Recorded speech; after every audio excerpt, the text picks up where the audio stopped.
Itong mga ayuda na gusto pa nilang palabasin na akala mo sarili nilang pera yung kanilang ibinibigay. Halos unlimited ang pondo nila kung mamigay sila. Nabalitaan pa namin yung 77, yung famous na 777. Na every time na sumama ka dun sa sortie ni Speaker, you get 777. Ito yung 21 million, a total of 21 million. 7 million na AIC, 7 million na AKAP, 7 million pa na tupad. O 21 million. Paano kung nakaapat ka na sortie na nasalihan? Ibig mo sabihin nun, 7 times 21. 777 mga kaibigan! Nako, may panibago na naman pong natuklasan, guys. Ha? Ito pong si Mayor Magalong, may matinding ibinulgar po. 777 ni Speaker. Grabe ka naman, Speaker. Meron ka palang 777, ha? Akala ko, guys, 666 lang eh. Meron din palang 777. Matindi po ito, guys, no? Ito pong ibinulgar po, mga kaibigan, ni Mayor Magalong po ng Baguio City. Matindi po ito, guys. Kasi kung naalaala nyo, dati po, gumawa po sila ng manifesto. Di ba? Para po sa lahat ng mga mayors po. No, League of Mayors, no, parang ganoon eh. Gumawa po sila ng manifesto, mga kaibigan, including po yung mga retired generals or mga retired men uniform, para po yung sila tinatawag nilang mga yun nga, katulad yan, corruption po mga kaibigan sa Kongreso, sa Kamara. Kasi meron po, guys, ang sabi po ni Mayor Magalong, meron talaga dyan talagang billion po, no? Billion ang mga kinukurakot nila. At meron pong expose diyan si Mayor Magalong last year, 2024. Pero guys, biglang nawala yun eh. Biglang tumigil, no? Biglang tumahimik. Tapos ngayon naman, ito po, kanina lang yata to or kahapon. Ito po, mayroon po siyang isiniwalat, guys, patungkol po ito sa ayuda or AKAP nitong Tambaluslos. Grabe, guys. Itong 777 na nagtitrending na ngayon sa social media. Ibang klase talaga eh, no? Meron pang 777.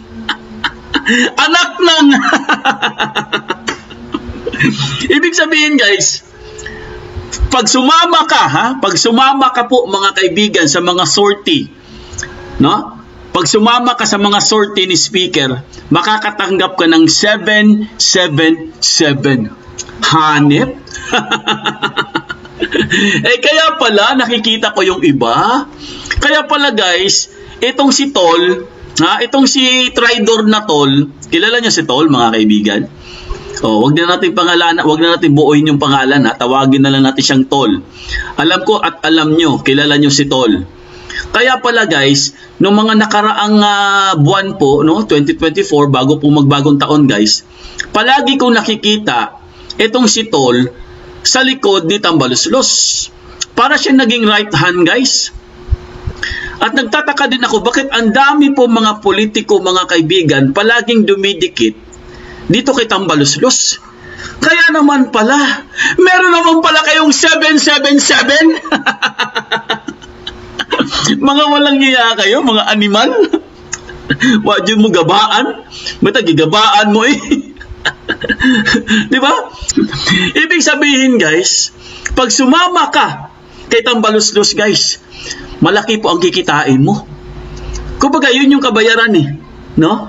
Bibigyan ka niya ng 777 at hindi lang yung 777. Sabi nga ni Mayor Magalong, paano pag sobra sa 777? Sumama ka ng sumama kay Tambaluslos. Ibig sabihin, guys, bawat sama mo, meron kang 7 na naman. Paano kung marami? Naku, tiba-tiba, no? Kaya po, kikita po talaga ng bilyon, mga kaibigan. Diba? Kaya pala, nakakapagtaka, guys, talagang himod tumbong po sila. Kay Speaker, mga kaibigan, talagang dikit talaga sila, guys. Para silang mga buntot. Nakakapagtaka kasi nga, unang-una, mga kaibigan, hindi po sila natatakot eh. 'Di ba? Nakakapagtaka, bakit kaya hindi sila natatakot, no? Na dikit sila ng dikit kay Tambaluslos eh. Alam naman nila na si Tambaluslos po ay kakambal ng ano yan, kakambal ng magnanakaw yan. Pero dikit pa rin sila ng dikit. Kaya naman pala sila dikit ng dikit kasi nga meron palang nakaabang na 777. Ang sarap ng buhay nila. Biro nyo guys, 777. Oh, 7 times 3. 21. Di ibig sabihin, sa isang araw, meron ka ng 21 million. Napakasarap naman talaga ng buhay. Hoy, mamigay naman kayo! Di ba? Kaya po mga kaibigan, nakakapagtaka po guys, no? Ito marami na po talagang nagtataka po, no? I mean, marami na pong nagque-question sa atin. Pudinet, bakit po hindi po sila natatakot sumama kay Tambaluslos? Alam naman nila na pag sumama ka kay Tambaluslos ay tagilid ang buhay mo o yung karera mo. 'Di ba? Kaya naman pala kasi po mga kaibigan, pag dumikit ka kay Tambaluslos at huhimog tumbong ka, sip-sip boto ba? Sip-sip boto. Kikita ka ng 21 million. Tama pala si Marcoleta no? Tama po si Marcoleta guys.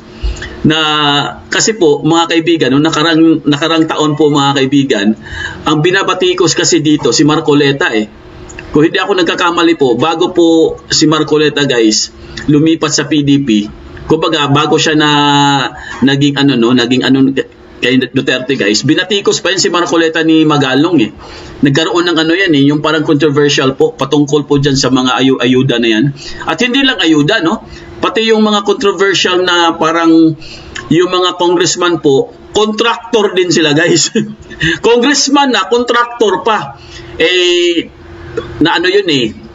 Nasagot din ni Marcoleta yun So nagkamali po, no? Wala pala talagang kinalaman si Marcoleta. So ngayon mga kaibigan, itong sinasabi po na 777, ito po ang pinakamatinding expose or isiniwalat ni Mayor Magalong. Kasi grabe po ito, no? Talagang malawakang corruption na po ito, guys.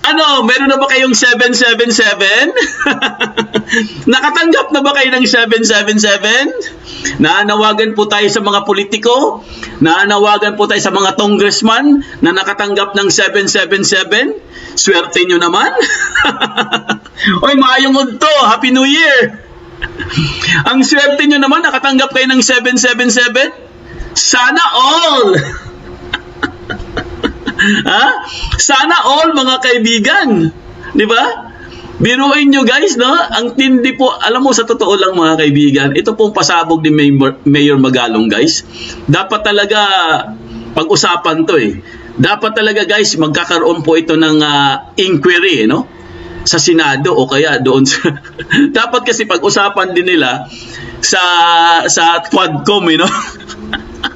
So, hindi naman nila pag-uusapan sa Quadcom niyan kasi lahat sila kumita Di ba? Lahat sila kumita Di ba? 777. Sino ba namang bugo na congressman na di ba pag-uusapan yung 777? Yun nga yung kita nila Matindi. Grabe kayo. Okay mga kaibigan, bago po natin pag-usapan yan guys, yung mga matitinding topic po, punta muna tayo sa good news. Kailangan muna natin ng good news guys kasi happy weekend ngayon Weekend po ngayon guys. Kailangan natin makarinig ng magandang balita. Yes! Ito po ang magandang balita mga kaibigan, no? Ready na ba kayo guys sa ating good news? Ipakita ko lang sa inyo mga kaibigan para naman subaya yung buhay natin, no?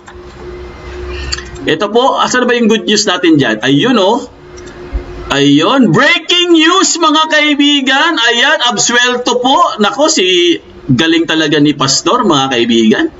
Absuelto po si Pastor guys. Nako, palakpakan naman kayo dyan. Oy, mga congressman. Hontivirus. Hontivirus, makinig ka naman dito. Paano yan Hontivirus? Ayan absuelto po si Pastor sa Amerika.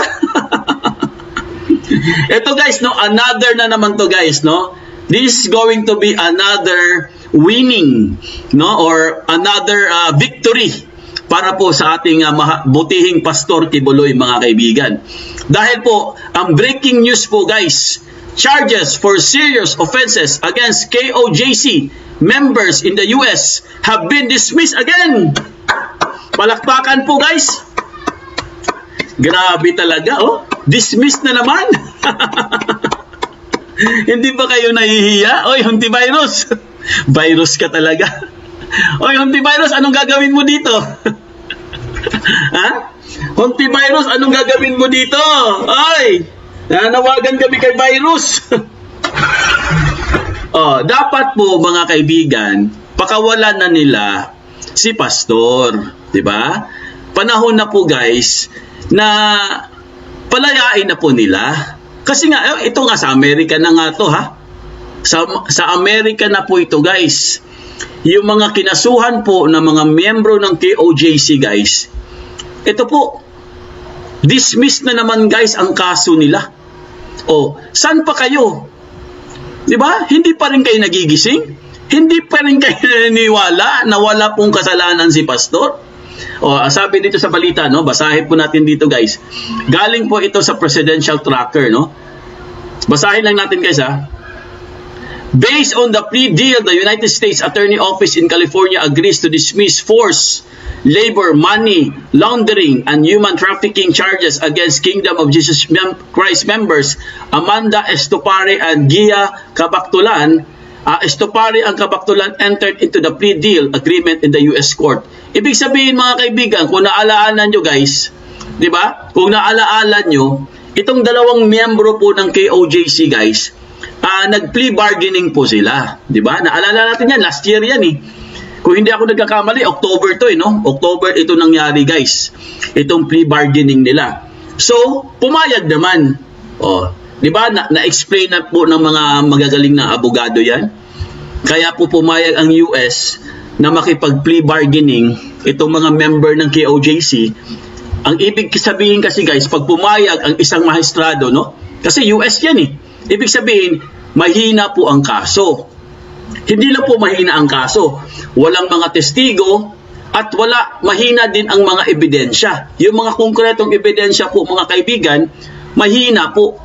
So, hindi naman papayag yan guys eh. Ang US papayag po para makipag-plea bargaining. Hindi naman basta-basta papayag yan. Pero nakakapagtaka po, bakit sila pumayag? Ang ibig sabihin yan, ayon po sa mga expert, mga magagaling na abogado, kaya po pumayag ang US sa plea bargaining ng mga membro po ng KOJC dahil po wala silang nakitang mabigat na kaso. So kaya po mga kaibigan, na-dismiss. Ngayon, itong araw na to, breaking news, dismiss na naman. Paano yan? Ha? So Fudinet, anong gagawin dyan? So ito na lang po panawagan natin, no? Total, alam nyo naman na si Pastor po, wala naman talagang kasalanan yan, di ba? Ang ginawa nyo sa Kingdom of Jesus, yung nag-under siege kayo doon, yung paglabag talaga yun sa karapatang pangtao. Dahil ang dami po talagang nabiktima doon. Mga bata, mga matatanda, di ba? Ang dami po, mga kabataan, ang daming nabiktima. Pero, wala po kayong pakialam. Ngayon, mga kaibigan, dahil dismiss na naman po itong kaso, itong mga mabibigat na mga kaso po, or mga serious offenses, sana po, nananawagan po tayo sa mga kinaukulan, sana po pakawalan nyo na. I-release nyo na, or kumbaga mga kaibigan, wag nyo nang i-detain si Pastor Kibuloy para makagawa naman siya ng kanyang mga programa. Kasi po si Pastor guys, maraming programa yan eh. Ngayon, tumatakbo po siyang senator, panahon na siguro guys, no? I think, no, it's time na pakawalan na po siya. Dahil total, hindi naman siya notorious, di ba? Kayo lang naman nagsasabi na criminal siya eh. Di ba? Ayun, si virus na yan. Sila lang naman nagsabi niyan, wala namang ibang nagsasabi. Oh, meron bang nagsabi na talagang convicted siya? Wala. Hindi po siya convicted, hindi po siya guilty, wala po siyang kasalanan. Pero kinulong siya. Kawawa naman yung tao. Walang kasalanan, walang probable cause, Pero siya ngayon ang nakakulong. Samantalang yung may isa dyan, convicted na, guilty pa, tumatanggap pa ng 777? Swerte naman. Sana all. Mapapasana all na lang tayo nito palagi. Di ba? Tama ba tayo, guys? Tama ba tayo, mga kaibigan? Total, wala naman talaga silang nakitang kasalanan kay pastor eh. Di ba? Meron ba? Meron ba silang maipakita sa atin na may kasalanan si pastor? Wala, di ba? Dapat pakawalan na nila para si pastor po, guys, makapaggawa na siya ng kanyang mga movement, no? Dahil po, guys, malapit na po ang proper election na campaign. Malapit na po, next month na yata eh. So sana naman, no? Once again po, nanawagan po tayo dahil unti-unti na pong nadidismiss ang mga kaso ni pastor doon sa US, sa mga miyembro niya. Sana naman sa Pilipinas, magbigay naman kayo ng konsiderasyon.